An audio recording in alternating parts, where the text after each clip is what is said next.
Baik, Assalamualaikum warahmatullahi wabarakatuh.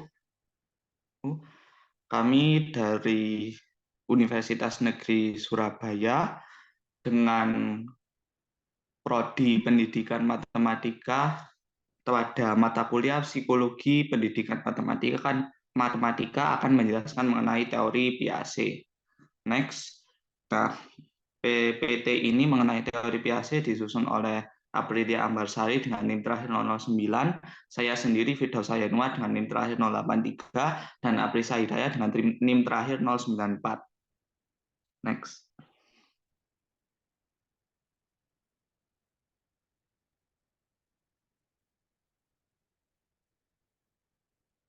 Nah, untuk konsep dasar dari teori Piaget sendiri, teori Piaget itu sebenarnya ada dua. Yang pertama ada teori moral dan ada pula teori kognitif. Tapi yang dibahas pada kali ini adalah mengenai teori kognitifnya. Nah, sehingga teori perkembangan kognitif Piaget ini adalah sebuah teori yang dimana ia menyatakan bahwa kecerdasan atau kemampuan kognitif anak itu berkembang melalui 4 tahap yang berbeda. Nah, 4 tahap ini juga berlaku nanti pada banyak hal. Nah, nanti banyak itu berhubungannya.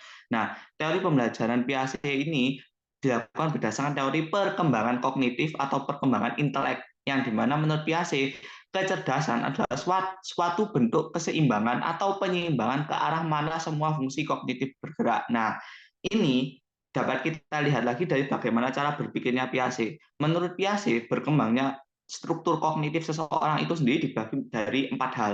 Yang pertama ada kedewasaan biologis, ada pengalaman dengan lingkungan fisik sekitar kita, pengalaman dengan lingkungan sosial di sekitar kita, dan yang terakhir ada ekuilibrasi. Nah, ekuilibrasi inilah yang berhubungan dengan penyeimbangan itu tadi. Next.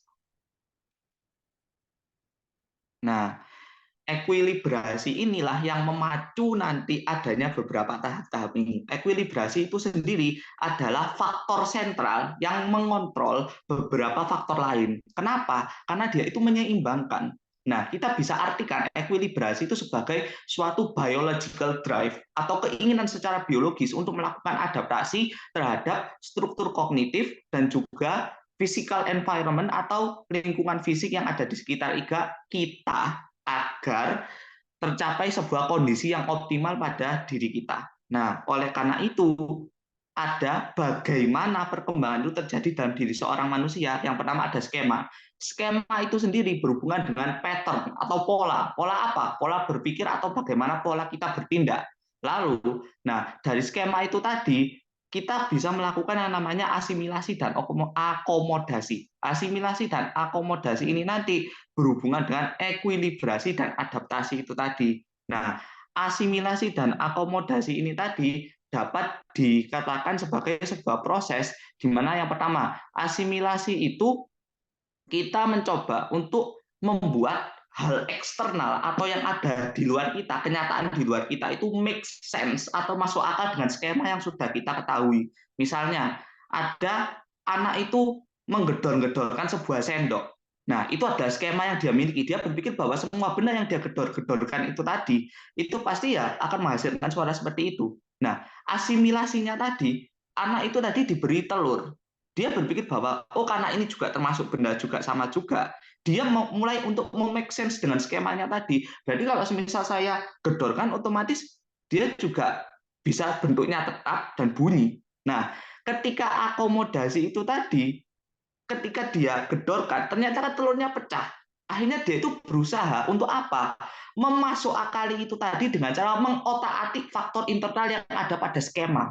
Nah, karena adanya faktor internal itu akhirnya kan anak itu mengalami konflik sampai terakhir dia itu beradaptasi dengan menyadari bahwa banyak tipe benda dan kita itu tidak bisa menyamakan itu semua. Nah, itulah penyeimbangannya di situ tadi, di ekuilibrasinya, di adaptasi itu tadi. Jadi, mereka itu berpikir bahwa oh tidak semua benda itu memiliki sifat yang sama dan ada pula benda dengan sifat-sifat tertentunya.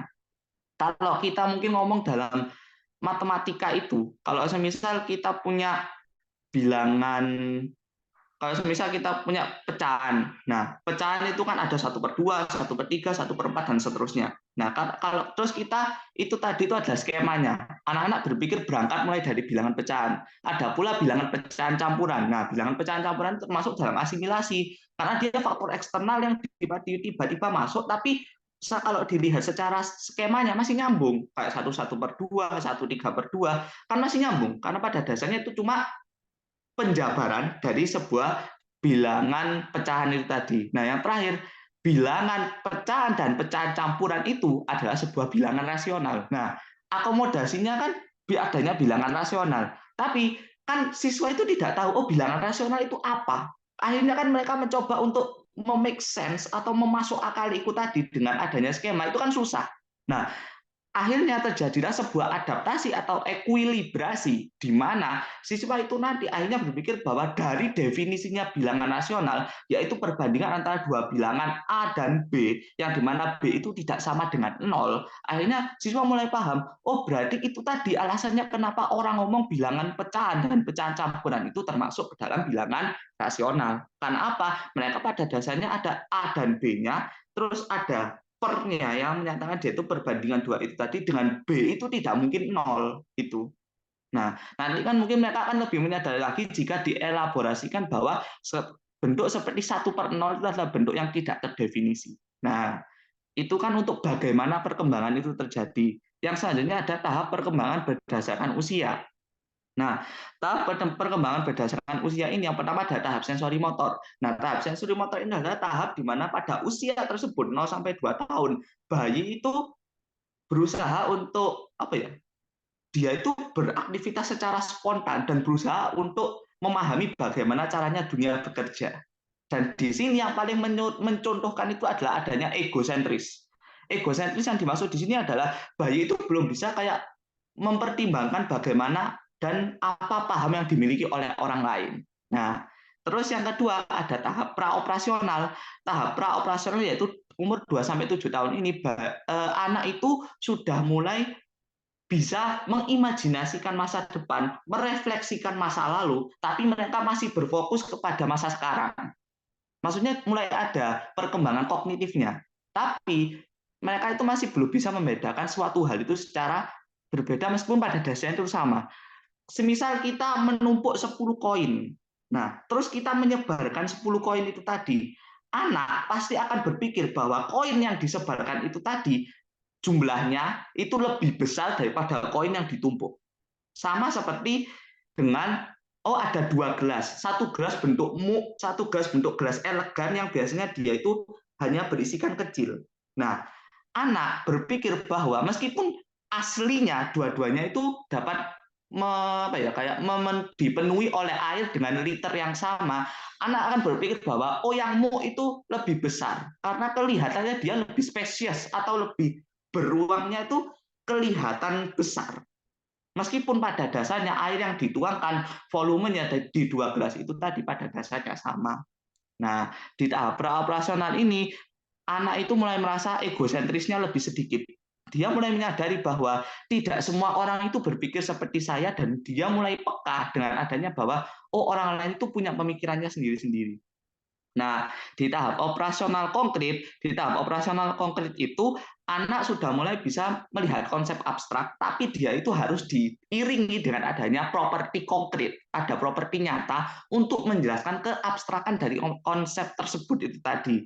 Sehingga dia akan lebih berfokus kepada konsep itu tadi, namun melalui hal-hal yang konkret. Nah, tahap operasional formal 11 tahun sampai dewasa ini tahap di mana anak itu mengalami perkembangan kognitif yang sangat pesat di mana mereka itu sudah bisa membayangkan hipotesis-hipotesis yang ada terkait suatu kejadian sehingga keabstrakannya mereka sudah bisa memahami dan juga egosentrisnya sudah mulai hilang karena mereka sudah bisa memproses bahwa setiap manusia itu sudah memiliki pemikiran yang berbeda-beda.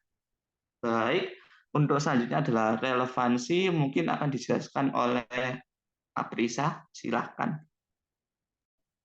Oke, jadi untuk teori Piaget sendiri dari yang sudah dijelaskan Anwar tadi, mungkin relevansi yang terkait dengan pembelajaran itu di sini saya pakai ada 4. Yang pertama adalah pendekatan dengan student center. Jadi pendekatan dengan student center ini dapat membuka wawasan dan jalan bagi peserta didik untuk memahami realitas di sekitarnya. Tadi kan memang ada tahapan perkembangan usia yang sudah dijelaskan oleh Yanuar. Nah, ini juga salah satu cara untuk membangun ini pemahaman realitas bagi siswa dan juga nanti membangun cara pandang dirinya terhadap dunia sekitarnya. Lalu selanjutnya itu ada aktivitas pembelajaran yaitu dengan melakukan eksperimen. Nah, untuk mempelajari sesuatu, anak itu perlu kesempatan untuk mengadakan tindakan terhadap objek yang dipelajarinya. Nah, karena hal itu, akhirnya untuk guru sendiri itu harus merancang materi yang mengondisikan situasi agar anak itu terdorong untuk melakukan eksperimen sendiri. Begitu. Selanjutnya, dan yang ketiga belajar secara individual. Tadi kan dari teori biasa tadi itu struktur kognisi anak itu jika kita menginteraksikannya dengan pengalaman yang baru itu nanti akan menimbulkan minat dan juga menstimulasi mereka untuk belajar dari sudut pandang baru. Nah, hal itu nantinya karena terdapat gesekan pengalaman baru yang diterima oleh anak, nanti itu bisa memunculkan motivasi untuk mengaktualisasikannya. Selanjutnya untuk interaksi sosialnya, yaitu ini untuk menolong anak dalam mengenali kekurangan dalam pikirannya sendiri dan juga memaksanya untuk melihat cara pandang orang lain karena untuk menekan egosentrisme tadi itu salah satunya adalah dengan cara seperti ini, yaitu memaksa mereka untuk melihat cara pandang orang lain sehingga nantinya itu akan menimbulkan konflik pada diri mereka dan mereka bisa menemukan cara pandang mereka sendiri. Mungkin sekian relevansinya untuk penerapannya dibahas oleh April. Baik, Mbak. Bagaimana contoh penerapan dari teori teori ini gitu kan? Tadi kan ada beberapa contoh juga yang dijelaskan oleh Yanuar, tapi kali ini saya akan memberikan contoh penerapan di usia. Jadi pertama yang sudah dijelaskan di Yanuar tadi, yang pertama ada sensori motor. Jadi kalau misalkan pada materi bilangan gitu ya, tahap sensori motor ini ketika anak diperkenalkan dengan angka-angka itu melalui kayak benda atau mainan gitu loh. Kalau misalkan ada mainan itu hitungannya 1 sampai 10 aja memang. Dan itu kalau misalkan dipencet 1 itu ada suaranya gitu. Nah, itu juga melatih sensor dari anak di usia 0 sampai 2 tahun tersebut. Lalu yang kedua ada tahap praoperasional, di mana anak itu diperkenalkan lebih luas lagi tentang angka-angka atau bilangan. Jadi misalkan angka lebih dari 10 gitu. Jadi anak 2 sampai 7 tahun mereka bisa dengan cara menghafalkan begitu. Lalu ada operasional konkret. Itu sudah diperkenalkan operasi-operasi matematika seperti penjumlahan, pembagian, pengurangan, seperti itu. Ini juga bisa dibantu dengan media-media pembelajaran. Gitu. Misalkan penjumlahan itu bisa pakai media lidi atau media kelereng seperti itu. Lalu ada tahap terakhir itu tahap operasional konkret. Jadi operasional konkret itu dapat menggunakan simbol-simbol matematika. Jadi bukan hanya operasinya saja, tapi ada simbolnya juga. Kayak misalkan simbolnya itu untuk mewakili konsep-konsep yang kompleks atau permasalahan yang kompleks gitu. Misalkan ada contoh di persamaan linear satu variabel atau 2 variabel gitu. Ada misalkan mereka beli 2 buku dan 3 pensil, itu harganya sekian. Kalau harga 1 bukunya aja misalkan 5.000 gitu. Berapa harga 1 pensilnya? Seperti itu kan menggunakan simbol. Misalkan simbolnya kalau X itu buku, kalau Y itu pensil. Nah, bisa juga dengan model permasalahan. Jadi misalkan dari soal tersebut berarti 2X plus 3Y sama dengan berapa ribu yang dibeli tadi. Misalkan 30.000 gitu. Jadi dari model tersebut kita bisa mengetahui harga satu buku dan juga satu pensilnya berapa. Itu di tahap operasional formal. Gitu. Itulah salah satu contoh penerapan dari teori ini. Kurang lebihnya mohon maaf, saya kembalikan lagi ke Yanuar.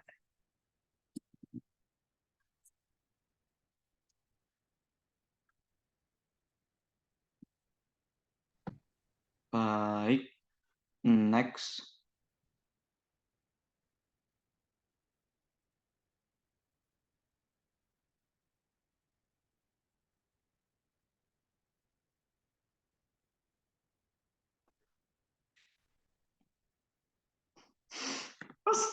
Jadi, baik itu tadi adalah eh, presentasi yang dapat kami sampaikan mengenai teori Piaget. Jadi pada dasarnya teori Piaget ini juga memacu adanya interaksi sosial ya. Kalau adanya memacu interaksi sosial itu tadi kita mungkin bisa mengenalnya dalam pembelajaran itu namanya peer learning. Model pembelajaran yang biasanya pada peer learning itu kan kayak pembelajaran kooperatif. Jadi mungkin untuk sebagai fun fact saja, pendukungnya itu sosial itu tadi mungkin Piaget ini adanya peer learning itu kalau semisal gini maksudnya, jika kita bisa menjelaskan suatu materi kepada anak atau siswa lain, maka otomatis berarti kita itu memahami materi tersebut.